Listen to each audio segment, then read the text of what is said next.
Hello दोस्तों, आप लोगों के सामने एक नेक्स्ट क्वेश्चन ये है। ठीक है, ये भी दर्पण सूत्र से ही रिलेटेड है। ठीक है, लेकिन ये डिफरेंट है। ठीक है, तो बोला है क्वेश्चन में an object of 8 centimetre height is placed in front of concave mirror having focal length of 15 centimetre at a distance of 10 centimetre from the mirror.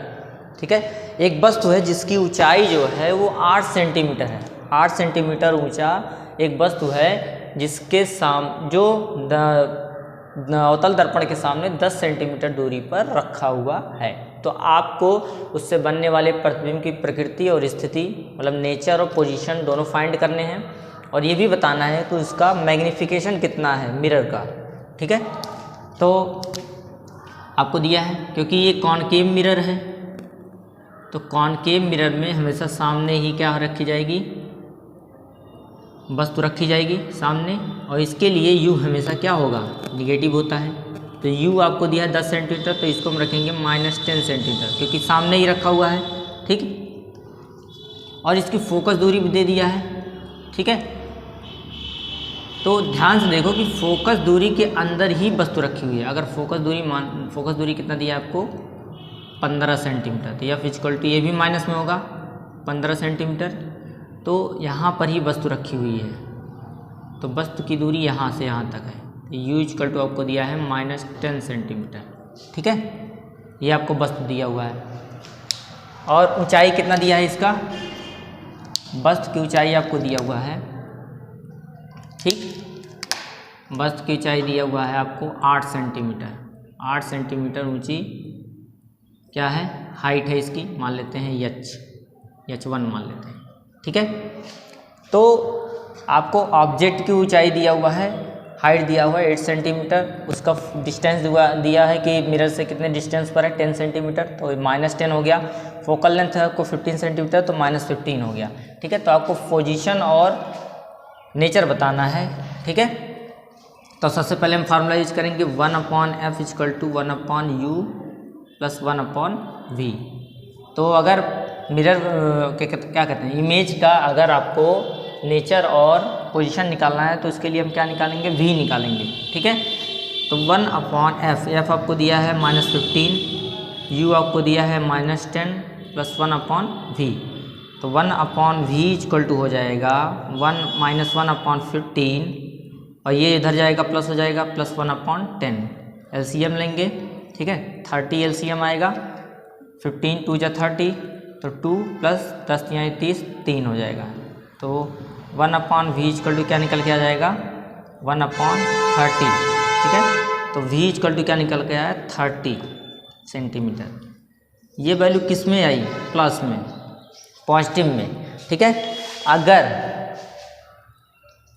अगर v की वैल्यू आपकी पॉजिटिव में आ रही है, इसका मतलब ये दर्पण के पीछे बन रहा है। ठीक है ना, इस साइड आपका इमेज किधर बन रहा है, इस साइड बन रहा है, तो इस साइड बन रहा है, तो इसका मतलब ये है कि जो प्रतिबिंब की, ये तो हो गई स्थिति, प्रतिबिंब की स्थिति,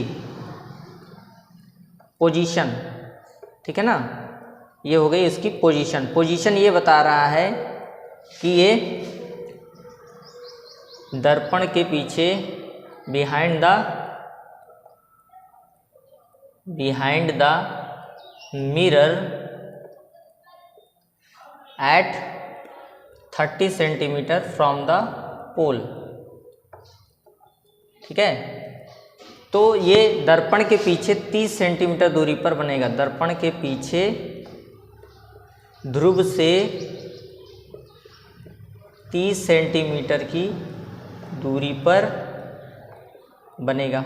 ठीक है ना, ये इसका हो गया पोजीशन। ठीक है, अब अगर नेचर बताना है इसका, तो नेचर क्या, हमने ये बताया है कि अगर मिरर के पीछे अगर इमेज बने, ठीक है ना, अगर मिरर के पीछे इमेज कहाँ बन रहा है, मिरर के पीछे बन रहा है, वो कैसा बनेगा, वर्चुअल बनेगा, और कैसा बनेगा, इरेक्ट बनेगा। ठीक है, तो अगर नेचर इसको बताना होगा तो नेचर में बताएंगे कि वर्चुअल एंड इरेक्ट, कहने का मतलब आभासी तथा सीधा बनेगा, आभासी तथा सीधा।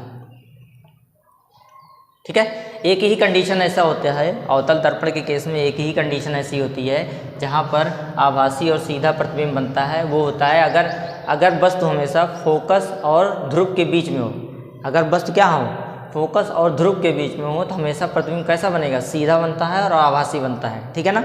ये आपको रे डायग्राम में बताया गया होगा, ठीक है। तो ये हो गया नेचर, लेकिन हमको और दूसरी चीज़ क्या निकालनी है, मैग्नीफिकेशन निकालना है, इसकी आवर्धन क्षमता। तो यम बराबर क्या होता है, -v/u, ठीक है, -v/u। तो यम इक्वल टू हो जाएगा -v मतलब 30 सेंटीमीटर, v हो गया, और u कितना दिया है -10, तो यम इक्वल टू हो जाएगा 3। तो इसका मतलब प्रतिबिंब कितना गुना बनेगा, 3 गुना बड़ा, 3 टाइम्स वर्चुअल इमेज, ठीक है। एक आभासी प्रतिबिंब जो 3 गुना बनेगा, किसके, वस्तु से 3 गुना बड़ा। अगर 3 गुना बड़ा देख रहे हैं तो इसका मतलब अगर मैं प्रतिबिंब की लंबाई पूछूं, यम बराबर ये भी तो होता है h1/h2। h1 क्या हो गया, हाइट ऑफ ऑब्जेक्ट, ठीक है, और h2 हो गया हाइट ऑफ इमेज, ठीक है। अगर यहाँ रखें 3 = हो जाएगा, हाइट कितना है इमेज का, ऊपर इमेज का रहेगा, ऊपर इमेज रहता है, नीचे ऑब्जेक्ट रहता है, ठीक है। ये फार्मूला है कि ये 2 तरीके के फार्मूले हैं, एक यम ये इक्वल टू -v/u है, ठीक है, और एक यम इक्वल टू h1/h2। h1 क्या है, हाइट ऑफ इमेज, और h2 क्या है, हाइट ऑफ ऑब्जेक्ट। तो 3 = हो जाएगा, h1 कितना दिया है निकालना है, h2 कितना दिया है 8 सेंटीमीटर, तो h1 इक्वल टू हो जाएगा 8 × 3 = 24, 24 सेंटीमीटर हाइट का इमेज बनेगा, 3 गुना बड़ा, ठीक है, 3 टाइम्स वर्चुअल इमेज है, तो 3 टाइम्स बड़ा बनेगा। अगर वो 8 सेंटीमीटर है तो इमेज कितने सेंटीमीटर बनेगा, 24 सेंटीमीटर, ठीक है। तो इस तरीके के क्वेश्चन भी आ सकते हैं। इसमें आपने कई सारी चीज़ें कवर की, एक तो आपने पोजीशन निकाला, नेचर पता किया, मैग्नीफिकेशन निकाला, आवर्धन क्षमता, और आपने इमेज की हाइट भी निकाल ली, ठीक है। तो ये आपका क्वेश्चन हो गया, ठीक है। धन्यवाद।